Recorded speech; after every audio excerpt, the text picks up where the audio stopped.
Hi, welcome to the first Mediumship Mini of Season 3. So excited to be back doing these again. I really love them. So if you've got a question that you want to submit to the podcast, you can keep an eye out on my Instagram, where I often do stories asking you guys what you want to know. And if not, you can also email podcast@hannahmedium.co.uk. I promise I answer them all. It just takes some time. So get in now where I'm up to date and you might have a easier experience. So today I've got a question from Jenny, and Jenny asked how I knew that I was a medium, that I could do this. Now, if you've been following the podcast for some time, you will know that I don't believe that I'm special. I believe that the ability to communicate with spirit lies within all of us. I think that there are certain aspects of spirituality, or mediumship, shall we say, that are easier for some than others. For example, not every medium that I've ever seen work perhaps has the stage presence to be on a stage doing mediumship, because there's so much more to that than just delivering messages. You need to be entertaining and engaging. But I do believe that everybody has the ability to communicate with spirit. And the only reason that anyone has ever said that we haven't is for money and power. If I tell you that I can do something, it makes me look very, very special, doesn't it? If I tell you that we can all do it, then what does that make me? Why would you come to me? And that is the problem I think that we are facing again and again and again.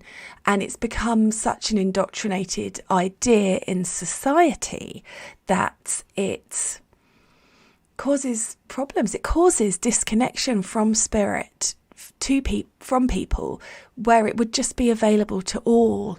So I have a real problem with that. Anyway, gone down a rabbit hole there, Jenny. So I didn't know that I could do it. In fact, I reached nearly my 30s with no idea that the spirit world existed, no calling, if you like. And I just joined a circle to develop in, a group to learn in, because I thought it was cool. Because a friend of mine got my grandfather through for me in such a profound and unexpected way that it changed my life. And then I was lucky because she took me under her wing and took me on a journey with her. But it wasn't, it was bloody magical, but it wasn't like you think it's going to be when you watch films and you grow up in the world that we grow up in.